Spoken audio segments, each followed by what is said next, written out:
I stood at the back of the crowded police funeral, wearing a dark overcoat, my face half hidden under the brim of my hat. No one noticed me. They thought I was dead. That was the whole point. I watched as they lowered the casket of Sergeant Patrick Cole into the ground. People cried. Officers saluted. My wife wept like a widow. And the man I once called my son, he held her hand, his thumb stroking the inside of her palm, like he had every right to touch her. He didn't know I was there. He didn't know I had been watching for weeks. He didn't know this was the beginning of the end. Rewind 2 months earlier. I found the photo by accident. My wife had been careless. She left her old phone in the drawer of my desk. I only opened it because I was looking for my spare glasses. I wasn't even suspicious. Not yet. The phone was powered off. I charged it out of habit. The lock screen didn't work anymore, some glitch. It opened right up. And there it was. A picture of her. Naked. Taking a mirror selfie in the guest bedroom. A guest bedroom. Her hair was wet. Her lips were curled. I scrolled.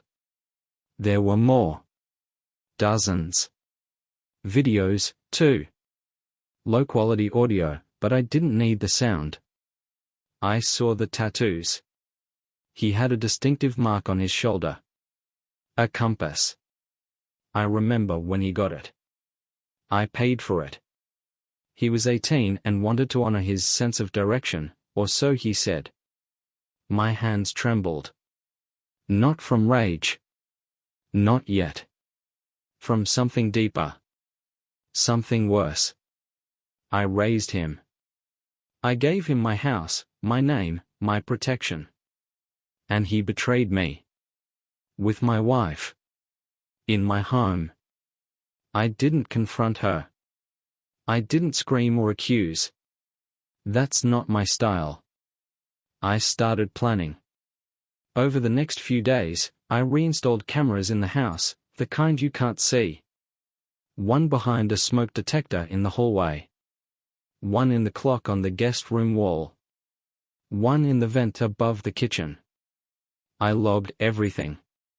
Every visit. Every moan. Every whisper. They were bold. Careless. He would arrive when I went out for groceries. He'd park 2 blocks away and walk. She'd wait at the door, her hair fixed, wearing perfume she never used around me anymore. They'd kiss in the hallway. His hands always too familiar. Her voice breathy, giggling like a teenager. They had been doing this for years. I checked old messages on her laptop. Emails. She had a secret email account. I found it in her browser history. She wasn't even careful. That's what hurt the most, not the sex, not even the betrayal, but the disrespect. She thought I was too blind, too old, too broken to notice. She was wrong. I began phase 1. Fake chest pains. Called the doctor I knew from my service days. Told him I needed help faking a diagnosis. Nothing illegal, just a little scare. He owed me. Saved his life once in Afghanistan. He wrote up a report. Stage 2 cancer. Advanced. Irreversible. 6 months to live. I left it on the kitchen table, folded neatly, with my full name on the top and a fake hospital stamp. I knew she'd read it. I made sure I wasn't home when she did. When I returned, she hugged me like she hadn't in years. Her eyes were red. Her voice cracked. She said, "We'll get through this together." I smiled. I knew she'd run to him. Tell him. Cry to him. They try to figure out what to do next. Keep hiding? Keep lying? Or finally confess? But I wasn't waiting for a confession. I already had everything I needed. Now, At this funeral, no one knew I had faked my own death. I needed to see how they mourned me. How they moved on. How quickly. My wife wore black, perfectly tailored. Her makeup flawless. Not a widow, a woman reborn. He stood beside her, tall, proud, smiling at those who came to pay respects. She whispered something into his ear. He laughed. That was the last laugh he'd have in a while. Because this was just the beginning. 2 days after the funeral, I drove out to the lake cabin. It was built decades ago, tucked away behind trees no one visits anymore. I hadn't been there in years. The road was rough, overgrown with weeds, like it had forgotten I ever existed. That was perfect. I needed a place that didn't remember me. Inside, the cabin smelled of dust and wood rot. I opened the windows, let the cold air rush through, and dropped my bag on the old wooden table. Inside were 3 things: a burner phone, a hard drive with surveillance footage, and the blueprint of a plan I had written 20 years ago and never thought I'd use. I called it Operation Eclipse. It was never meant for this. Back then, it was just a mental exercise. What would I do if I ever needed to disappear, to become a ghost? How would I watch the people who thought I was dead? How would I act from the shadows? Now it had a purpose. Step 1, confirm who else knew. The cameras had given me the evidence of their physical betrayal. But I needed to know who they told. Were they bragging? Were they laughing at me behind my back? Did my neighbors know? My friends? I couldn't confront ghosts, I needed names. So I started listening. The house was still rigged. The kitchen camera caught her talking to her sister the day after the funeral. She cried on the phone. Said she missed me. Said she felt guilty. And then she paused. He would have found out eventually, she whispered. I didn't expect him to go like that. Not before I told him. I didn't want it to end this way. That told me enough. She wasn't sorry about the affair.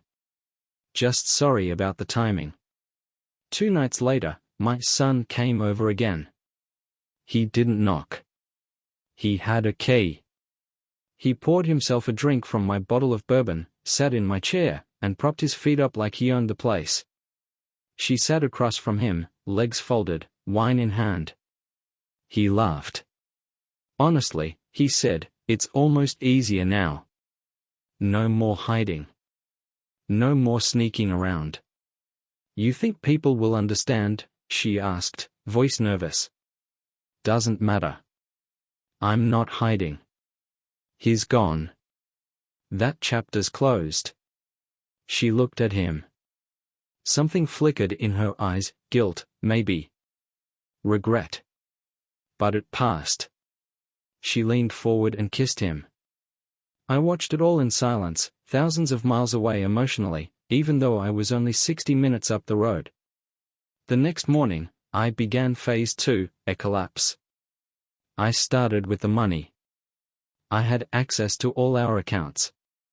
The house was in my name. The car she drove? Registered under my old company. I moved the money, slowly, carefully. Sold the car through a dummy buyer. Froze the joint account. Left just enough for groceries, so she wouldn't panic too soon.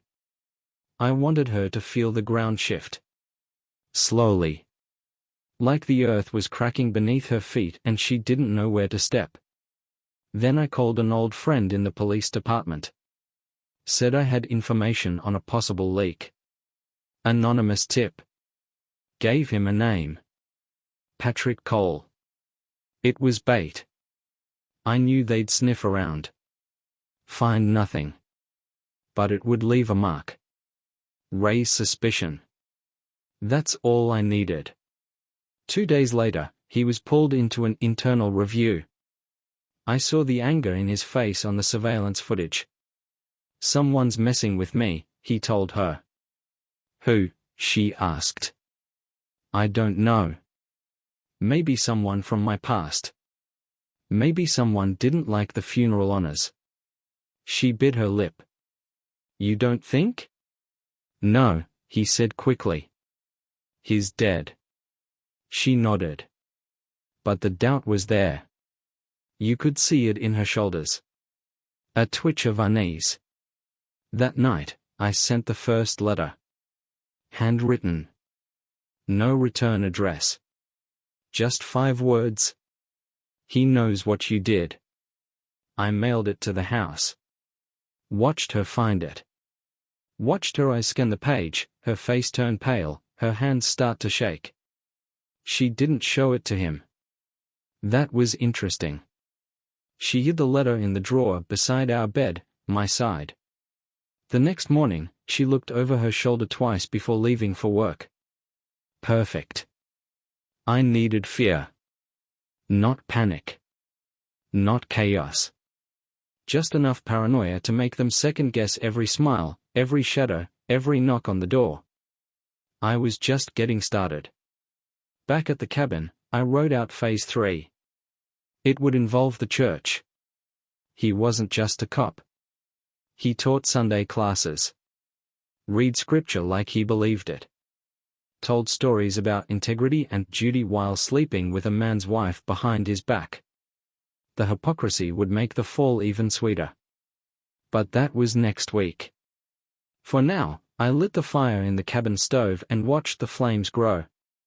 In my hands was a photo. A photo of the 3 of us, me, her, and him, taken 10 years ago at a family barbecue. He had his arm around me. She had her hand on his shoulder. I burned it. 1 piece at a time. And I smiled. The church had always been her safe space. Every Sunday, like clockwork, she'd put on her pastel dresses, do her makeup just right, and glide into that building like a queen returning to her court. People greeted her with warm smiles, whispered compliments, and called her a woman of grace. And sitting right there beside her, every time now, was him. I knew they had gotten bolder. They no longer cared what others thought. Or maybe they just thought no one suspected. My name had barely settled into the headstones and already they were laughing during service, exchanging glances during hymns, hands brushing under the pew.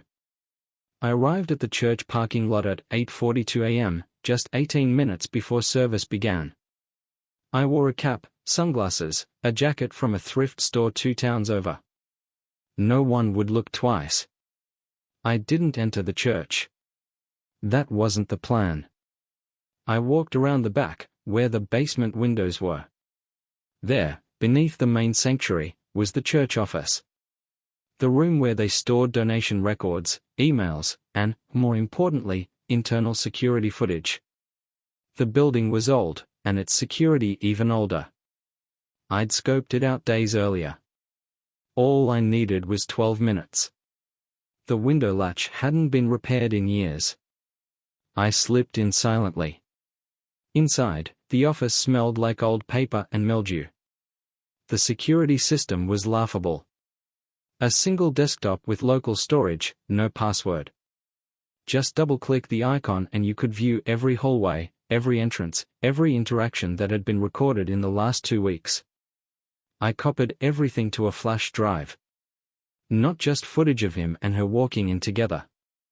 I wanted every hallway encounter, every moment where someone else might have raised an eyebrow. I was building a pattern.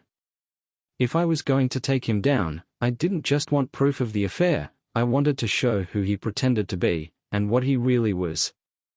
I climbed back out the window before the service even began. The next day, I called in another favor.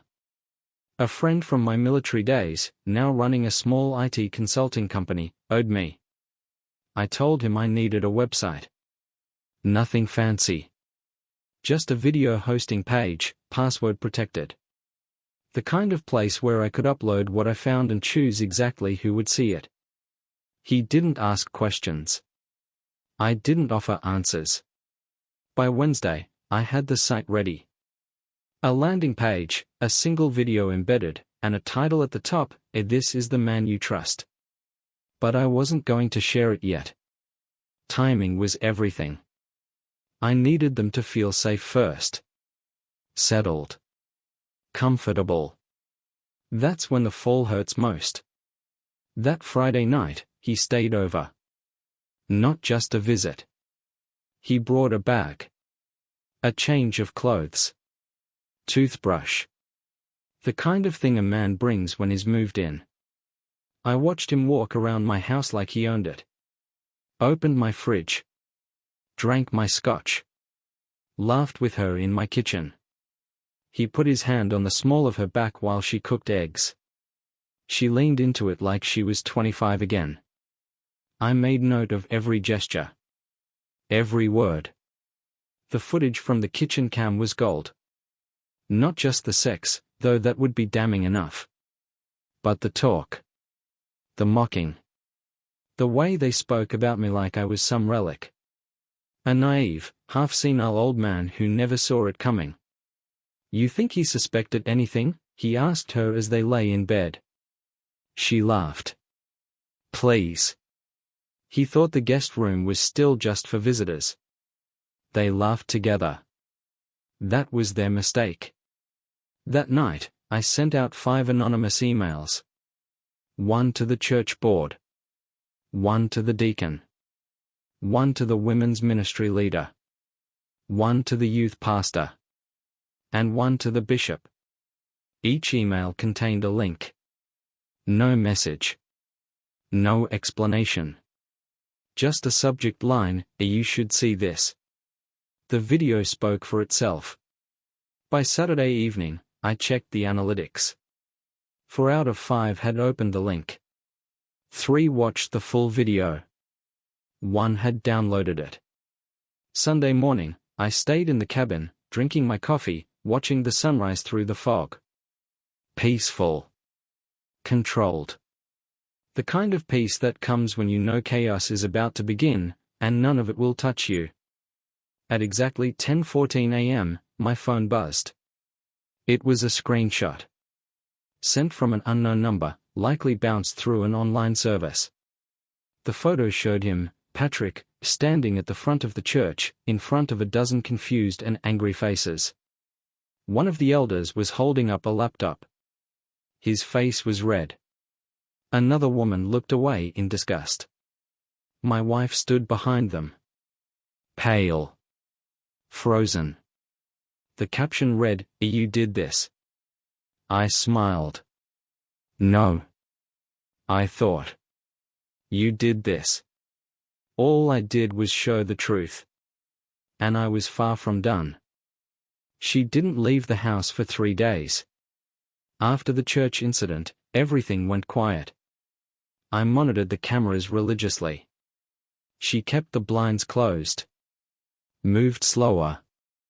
Her face looked tired, makeup barely applied, like she was going through motions but not sure what for. Patrick didn't show up. The camera in the hallway caught her walking past the guest room at least 20 times. She'd pause, stare at the closed door, then keep going. Once she opened it, stood in the doorway, and just looked in. Then she closed it again and leaned her forehead against the wood for almost a full minute. Good.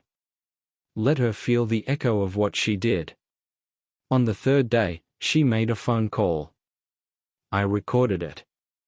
She called her sister, whispering like a teenager hiding from their parents. "I think someone's watching me," she said. Her sister asked, "Why would anyone be watching you?" "I don't know. It's just, weird things are happening. The money's moved. I can't get into our joint account. The car registration says it's been sold. And someone sent a video to the church." Her voice cracked on the last sentence. "What kind of video?" There was a long pause. "It doesn't matter. The damage is done." Her sister went quiet. Then, "Does this have anything to do with him?" I could hear the way she said him. Like I was a ghost. A rumor. A stain no one could scrub out. "I don't know," my wife whispered. But I'm scared. I turned off the recording. Fear was setting in. I wanted her to stew in it for a while. But Patrick? He wasn't scared. He was angry. On the fourth night, he came to the house. He didn't knock. Just stormed in like he owned the place. I watched it unfold in real time. He slammed the door behind him, started shouting before he even made it to the living room. You told someone? I didn't. Don't lie to me, Linda. His voice echoed off the walls. There's a video of us. At the church. People saw it. The bishop saw it. You think I can just walk back in there and pretend nothing happened? My job's hanging by a thread. Her voice was small. I didn't send anything. Then who did? She looked around like the walls might answer for her. I don't know. Maybe someone found out. Maybe he knew. Patrick shook his head. He's dead. Gone. She didn't say anything. Then he asked, quieter this time, you don't actually believe he's still out there, do you? She hesitated. Long enough. And he saw it. You think he faked it? I don't know what to think anymore, she said. He stared at her for a while, then said, if he's alive, we are both screwed. He left 15 minutes later, slamming the door again. That was the last time he entered that house. I didn't need him there anymore. I had enough. Phase 4 began the next day. I printed 30 copies of a simple flyer. Black and white. No images. Just bold letters at the top. What would you do if the man teaching your children was sleeping with a married woman? And then a quote underneath. A real one. From one of Patrick's Sunday school lessons. Something about honor and truth. At the bottom, I asked Patrick Cole. No name. No address. Just enough to light the fire. I posted them in places where people couldn't ignore them, library bulletin boards, community center walls, coffee shops near the church. I put 3 in the church parking lot. 1 right on the front door after dark. By Saturday morning, my burner phone lit up with anonymous texts. Who is this? Is this real? Where did this come from? I didn't answer any of them. That night, I watched a news clip online. Local segment. Scandal in the church community. No names yet, but it was clear who they were talking about. Patrick was suspended from his Sunday school position. Pending investigation. My wife? She went to her sister's house. Took 1 suitcase. Left without locking the front door. I watched her pull out of the driveway from the camera hidden in the porch light. She didn't look back. Didn't cry. Didn't even pause. It was like she wanted to leave everything behind. But it was too late for that. You don't walk away from the ashes when your fingerprints are on the match. Now the house was empty. Perfect. I drove back that night. Not through the front. I still had a hidden entrance through the garage, an old mechanic's entrance I built years ago. She never even knew it existed. I stepped inside my home for the first time in weeks. It smelled like her perfume. Like betrayal and fake smiles. I stood in the living room. Looked around at the pictures still hanging on the walls. Wedding photo. Family barbecue. Christmas morning. I took them down, one by one. Placed them in a box labeled, Elise. Then I walked into the guest room. Sat on the edge of the bed they shared. And I waited. Because the final phase wasn't about her. It was about him. He took something that didn't belong to him. And now, I was going to take everything he had left. 3 days after she left, I got the final piece I needed.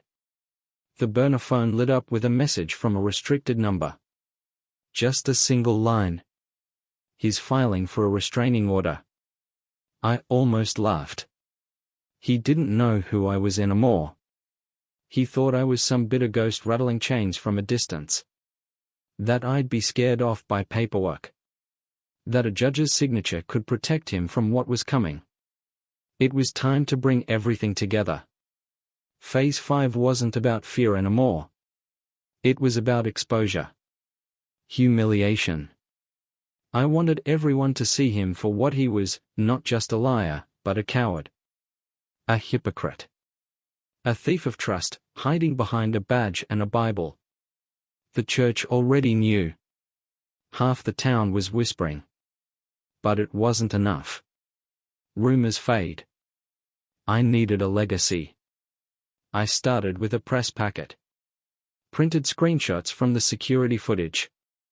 Blurred faces, except his. Screenshots from the church video, lined with timestamps. Pulled old sermons of his from YouTube, quoted them next to images of him entering my house at night. At the bottom of the packet, I added a short letter. If you still trust this man, keep him. If you believe in consequences, read carefully. No name. No signature.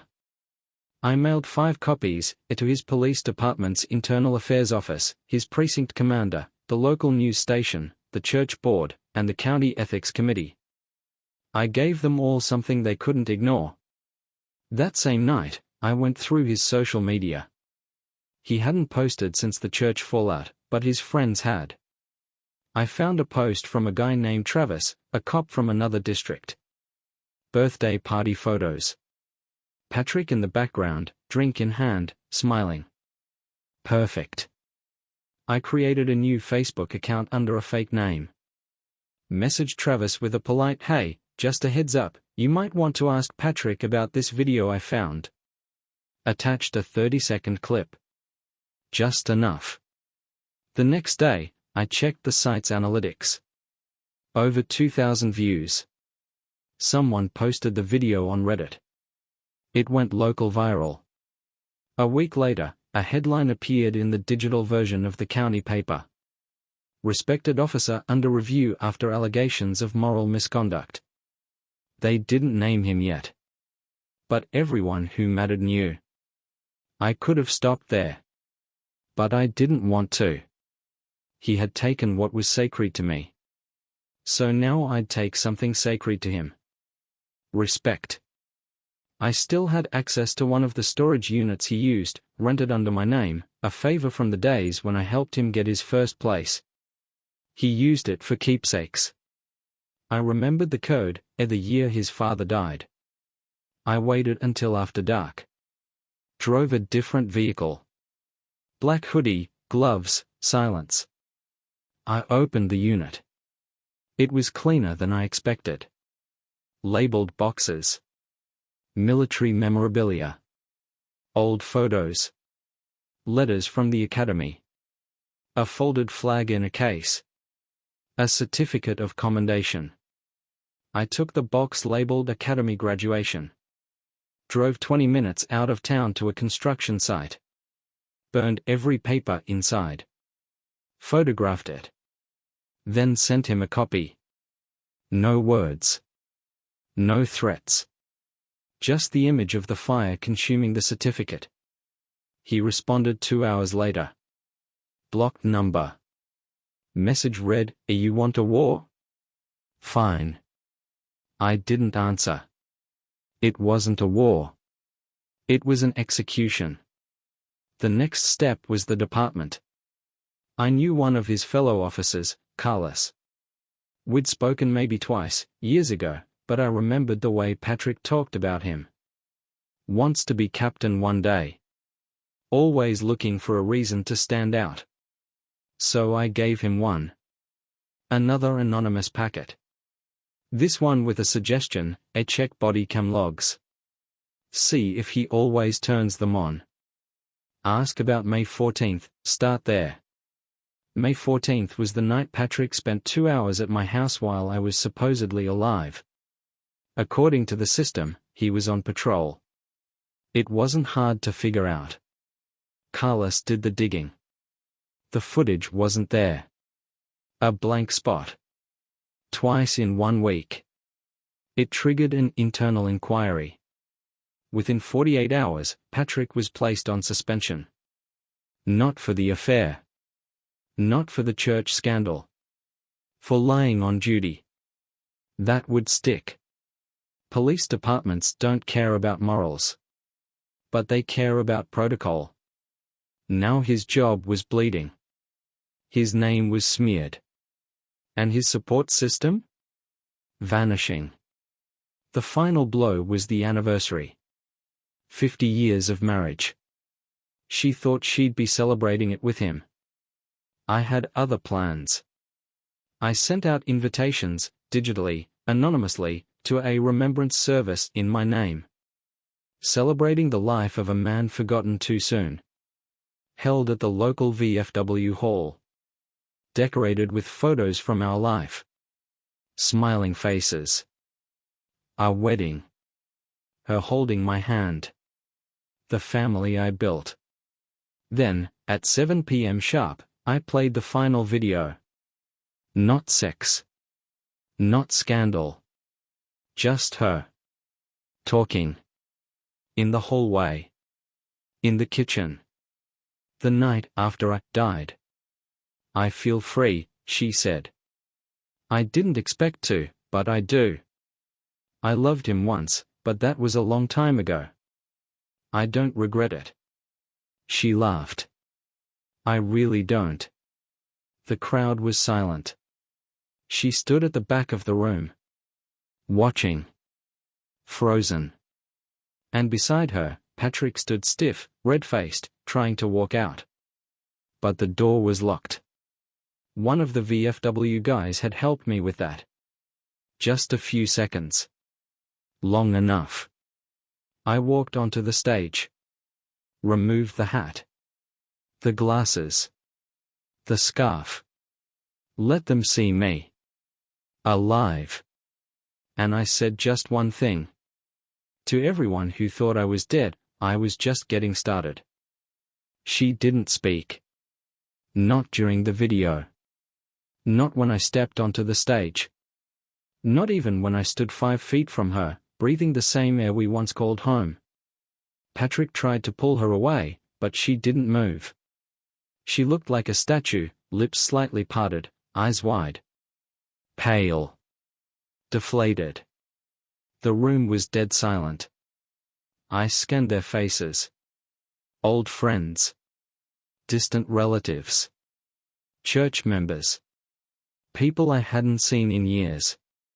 Some stared at me like I was a ghost. Some looked down, ashamed. A few nodded. They knew.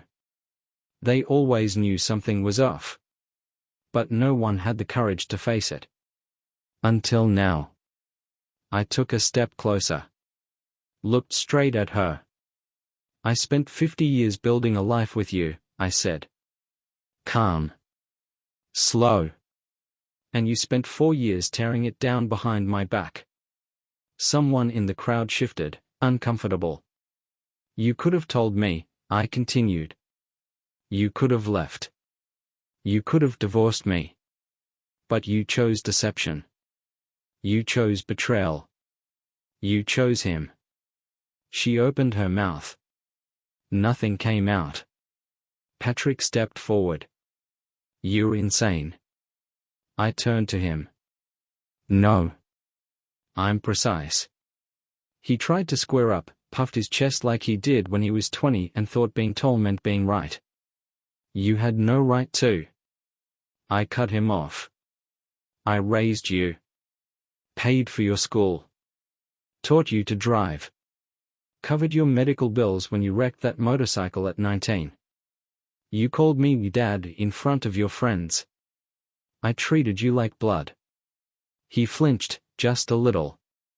And in return, I said, voice colder now, you used what I taught you to sneak into my house, into my marriage, and pretend it was yours. People were recording. Phones raised. Screens glowing. This moment would not die quietly. I didn't come here to fight, I said. I came to end it. Then I turned to the crowd.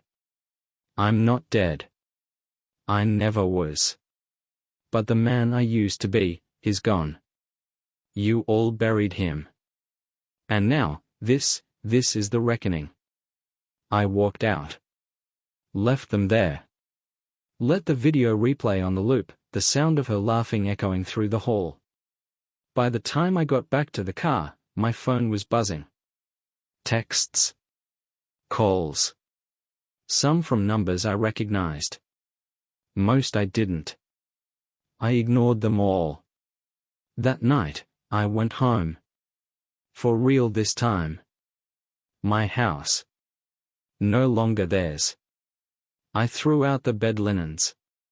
Stripped every room of anything they touched. Took every photograph that had the two of them and burned them in the backyard.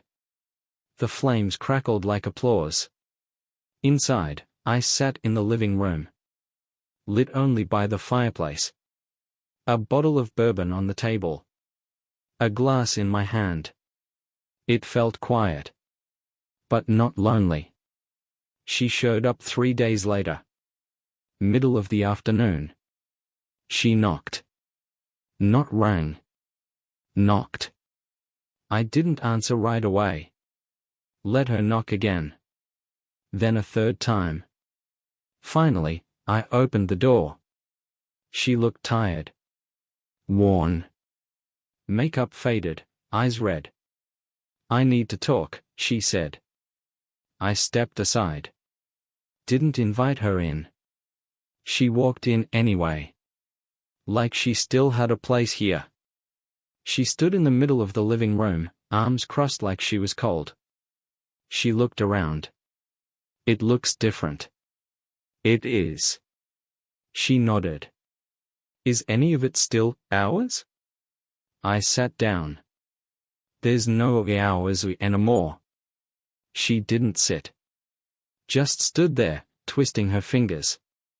I messed up, she said. I know that. I was stupid, and lonely, and... Stop. She blinked. Just stop. Don't insult either of us with half-truths and emotional excuses. You weren't lonely. You were greedy.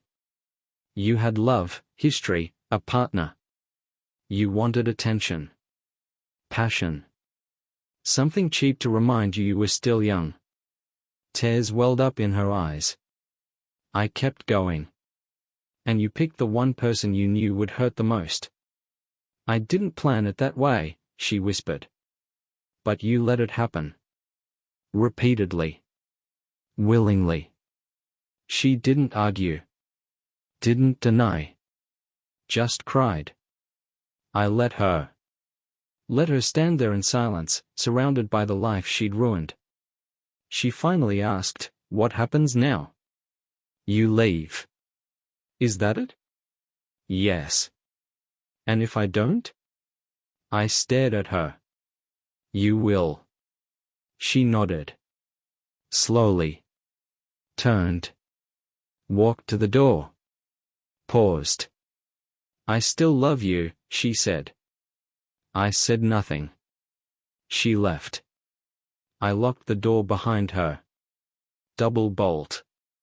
Just in case she forgot how final this was. That night, I received a message. From a man I didn't know. Thank you, it read. For exposing him. He's been doing this for years. My wife. My sister. God knows how many. He attached the document. A formal complaint. An internal affairs case had been reopened. Patrick's badge was under review. If he lost that, everything else would follow. I leaned back in the chair. Smiled. Not out of joy. But out of justice. Because this wasn't just revenge anymore. This was correction. Restoration. A man had come into my life, called me father, and tried to become me. Now he had nothing.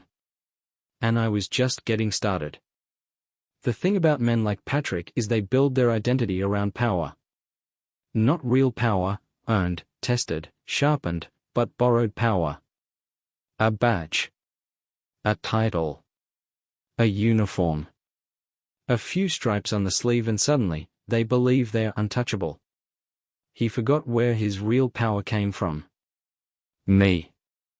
The house, the training, the mentorship, the networks, I gave him all of it. He just added the arrogance.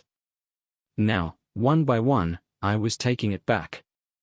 The internal affairs case was only the beginning. The formal complaint opened a file that had been closed for years. Allegations. Anonymous letters. Internal notes about unreported body cam gaps. I hadn't planted those, I didn't have to. I just gave them permission to look. They found what they were always too lazy, or too scared, to see. He was called in for a second review. Not suspension this time. Indefinite administrative leave. He called my wife, ex-wife now, technically, though I hadn't filed the papers yet. The camera in the hallway picked up the conversation. "I need to stay with you for a while," he said. "No," she replied. "They're watching me too now." He raised his voice. "So you just going to leave me out here alone?" "I don't have a choice." He cursed. Slammed the phone down. Stormed out of frame. 2 hours later, he showed up at the house again. This time, I was home. I didn't open the front door. I let him pound on it. Let him shout. I stood behind the door, silent, watching him through the peephole. "I know you're in there," he yelled. "You think this makes you a man? Hiding behind cameras and emails?" He stepped back, kicked the flower pot by the porch. "I made her happy. You think she smiled like that with you? You were just a shell." He stood there breathing hard, fists clenched. Then he looked up at the camera. "I should have finished the job," he muttered. And those words, were all I needed. I had audio. Video. Intent. Next day, I sent a copy to the department. To the bishop. To his landlord. Let them all see what kind of man he was behind closed doors. By the end of the week, he was evicted. The footage leaked online. This time, not by me. It spread. Shared in private law enforcement forums, local Facebook groups, even ended up on a podcast that covered fallen heroes. They used his face as the thumbnail. They called him the betrayer in blue. His sister stopped speaking to him. His old friends? Silent.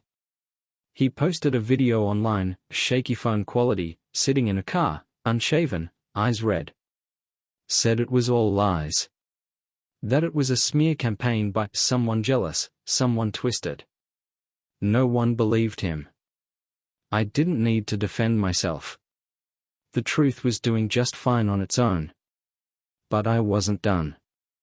He still had one piece left, his pension. A tidy monthly check waiting for him if he could survive the investigation with his status intact. That would be the next target. I contacted an old reporter. Someone I had helped years ago with a military corruption case. She owed me. And she still hated dirty cops. I sent her everything. The timeline. The affair. The body cam gaps. The footage. The threats. She called me 3 days later. "Are you sure you want this public?" "Yes. He'll be finished." He already is. The article went live Sunday morning. Front page. Digital first, then print. Headline, "A Hero or Hypocrite? The Secret Life of Officer Cole." They used a photo of him at a fundraiser, shaking hands with kids while wearing his badge. Underneath it, they printed a quote from his voicemail to my wife. "I made her happy." You were just a shell.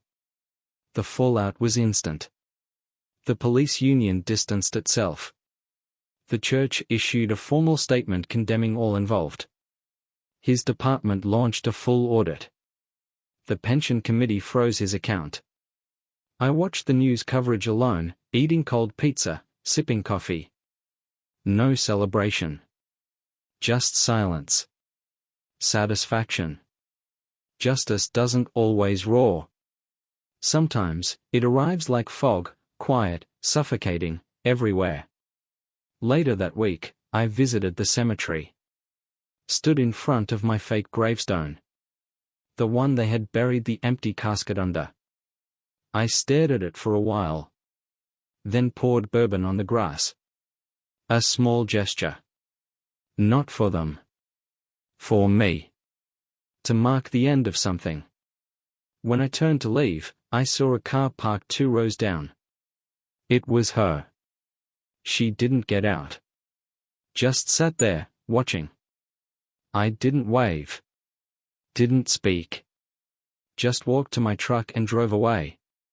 She had made her choices. Now she could live with them. Alone.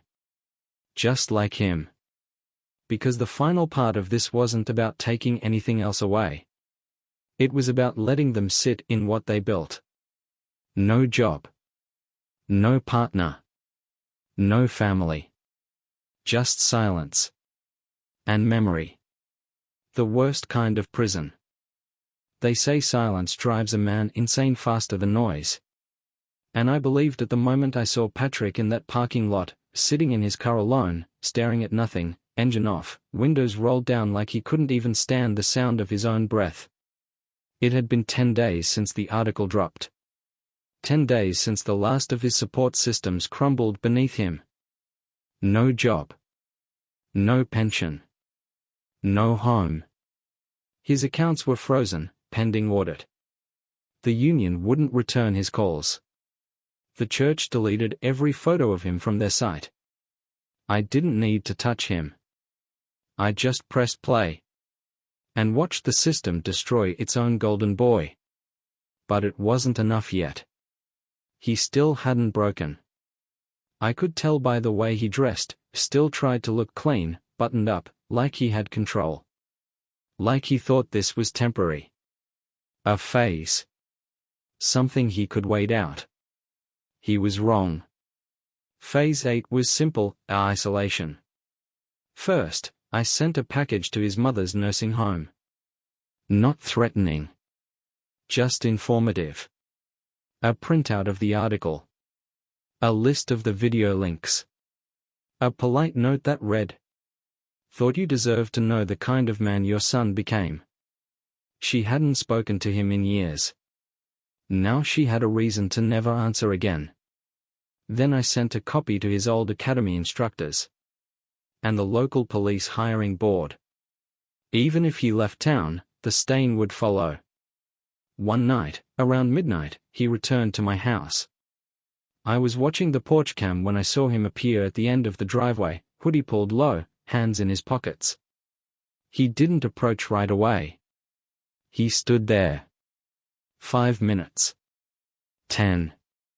Like he was gathering the courage to knock, or planning something worse.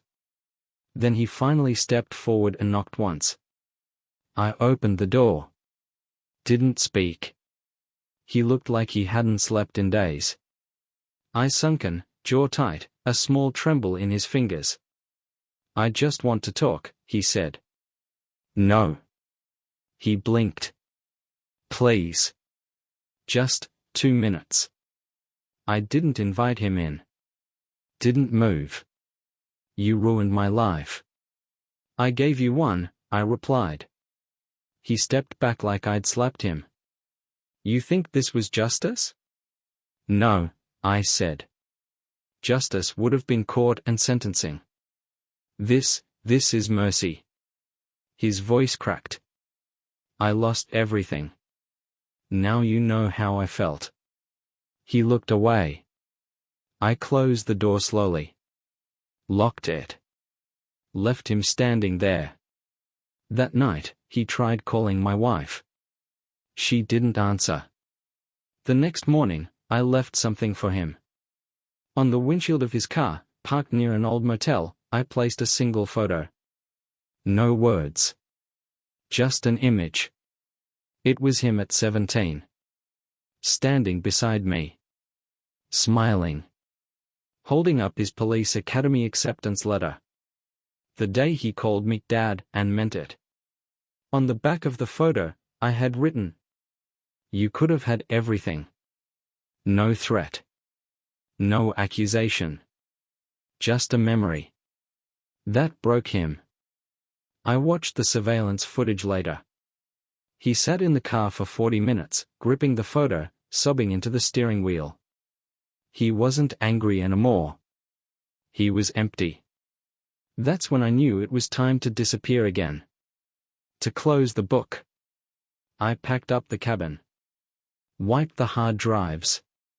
Burned the remaining documents in a barrel out back. Deleted the burner accounts. The backups. The ghost fingerprints. I left no trace. No trail. Before I left town, I visited one last place, at the church. Not during service. Midday. Empty. I walked inside, nodded to the secretary, and sat in the very last pew. Just stared at the altar. The same one where I used to sit with her every Sunday. Where I watched him read scripture. Lie through his teeth while people called him inspiring. I didn't pray. Didn't ask forgiveness. I had no guilt. Just memory. When I left, I passed the bulletin board. His name had been removed from every volunteer list. His photo replaced by a new deacon, a young man, full of hope, unaware of what this place could become. Good. Let him build something better. Outside, the sky was turning gray. Rain coming. I stepped into the truck and drove away without looking back. I didn't need to watch it burn. I already knew the fire had caught. Her fall was slower than his. Patrick cracked under pressure, yelled, lashed out, self-destructed. But she? She unraveled like a silk thread cord on a nail. Quiet. Subtle. One day at a time. After the VFW hall exposure, she tried to retreat into the only place she still had, her sister's house. But guilt travels light, and it follows close. Within a week, even her sister began to pull back. First, it was short replies. Then silence. A month ago, she was surrounded by friends, neighbors, churchwomen who brought her casseroles and told her how lucky she was. Now, she sat alone in a one-bedroom apartment over a shuttered bookstore. I watched her buy groceries once, looking over her shoulder the entire time. Sunglasses, hood up, like she thought she was famous. Or infamous. That's when I knew it was time to finish the story. I had one last piece to deliver. Family. We had no children together, but she helped raise my niece, Sarah. Close as a daughter. They used to talk every weekend. Movie nights. Coffee dates. She even signed birthday cards as your second mom. But after the fallout, Sarah hadn't called her once. That was intentional. I'd sent her everything. Sarah was sharp. She didn't call me either. But I got a letter in the mail a week after I vanished. It said, "I don't know what to say, except I see it now. Thank you for trusting me with the truth." She had blocked her on every platform. Her silence was louder than any confrontation. But I wanted one more voice. Just one. So I wrote a letter. Not from me. From Sarah. I knew her tone, her cadence, her spelling habits. I mimicked it perfectly. 3 pages. It wasn't cruel. Just cold. It said things like, "I looked up to you. I thought you loved him. I thought you were the strongest woman I knew. Then I watched the videos. I read what you said. I saw how easily you let go. And finally, I don't want to see you again. I hope someday you feel everything you made him feel. I mailed it from her city. No return address. Just the envelope. I watched her open it 2 days later. She sat on the porch of that sad apartment, read it line by line, and didn't move for an hour. No tears. Just stillness. Like her soul had finally caught up to the damage. That weekend, she tried to attend a church service. Not our old one, but a new one. A small chapel out of town, a place where no one knew her name. Or so she thought. But the internet doesn't forget. A woman from the congregation recognized her. She whispered something to another. And another. By the time the service ended, no one would make eye contact. She didn't return.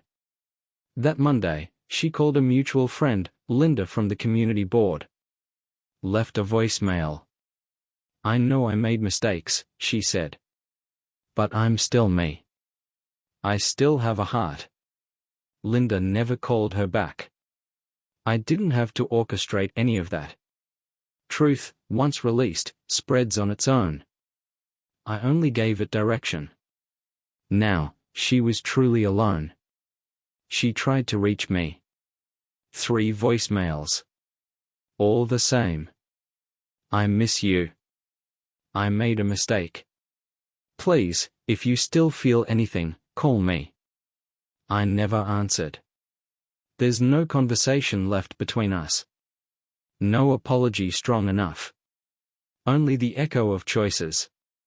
And the silence that follows betrayal. I did, however, leave her something. A small box. No name. No note. Inside, the first letter she ever wrote me. From college. When we were 19. In it, she called me her safe place. Her home. I mailed it to her new address. Let her open it with shaking hands. Let her remember who she used to be. And what she gave up. The next day, a for sale sign appeared outside the apartment. She was running again. But there was nowhere left to go. Because reputation isn't a place. It's a shadow. And it follows. Always. I always imagined closure would feel like thunder. Like slamming a door so loud the whole world flinched. But it didn't. It felt like the ocean at night, dark, vast, silent. Full of weight. Full of calm. I was done. I had rebuilt my life from the ashes they left me in. And I did it without screaming, without fists, without begging for justice. I simply showed them who they really were. And let the mirror do the rest. Patrick was still spiraling. Word spread that he had left the state. Tried applying for private security jobs under a different name. But the internet doesn't forget. Every Google search led to the same shameful trail: affair, dishonor, internal review, threats. He vanished into the background noise of failed men, no legacy, no respect, no anchor. Last I heard, he was staying in cheap motels, working cash jobs. Trying to grow a beard like it would change who he'd been. It wouldn't. He'd die knowing he was the architect of his own fall. As for her, Linda, she sold the apartment. Tried moving 2 towns over, started volunteering at a food bank, maybe hoping to reinvent herself. But when you poison the well, you don't get to complain about the thirst. People recognize her. Quiet looks. Faint whispers. A wall that never gets torn down. She lives alone now. No family. No calls. Just silence. The same silence she once gave me. I still receive her letters. Every month. A new one, handwritten, begging for forgiveness, talking about the good years, asking if we could talk. I don't read them anymore. I keep them in a box labeled history. Not to remember the pain, but to remember how far I've come. I left the house 2 weeks after mailing her that college letter. Gave the keys to a veterans group. Told them to give it to someone who needed a real home. Not a memory. The cabin too, I cleared it out, sold it to a quiet couple with a dog and 2 kids. Told them to keep the fireplace burning in the winter. That place deserved warmth. Not ghosts. I moved south. Small town. New name on the lease. New coffee shop on the corner. No one knows me here. And that's the point. I wake up early. Stretch. Make black coffee in a tin pot. Read the paper the old way, ink-stained fingers and all.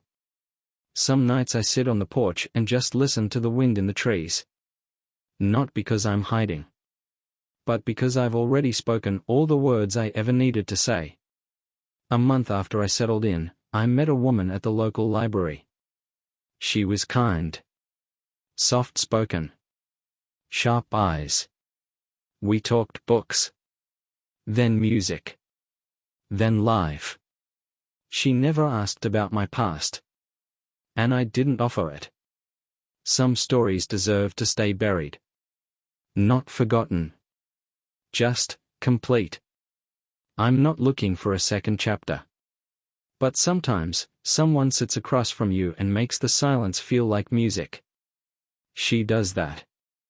We walk together now. Nothing romantic. Just 2 people who've seen things, lived things, and prefer quiet over chaos. I don't know where it goes. I don't need to. What matters is that I'm no longer living in someone else's betrayal. I'm living in peace. True peace. Not the kind that's given. The kind that's earned. One morning, I went to the lake. The same one where I used to fish as a boy. Sat on the dock. Watched the sun rise slow, like it was afraid to disturb the stillness. I pulled out a photo. The last one I kept. Me, in uniform. Hand on Patrick's shoulder. Linda beside me, smiling. I tore it in half. Then tossed both pieces into the water. Watched them sink. Not with anger. Not with regret. Just acceptance. Some stories aren't meant to be healed. They are meant to be ended. And mine? It ended the moment I stepped out of my own grave and chose not revenge, but freedom. That's all I ever wanted. And now, it's all I need. The rest is just silence.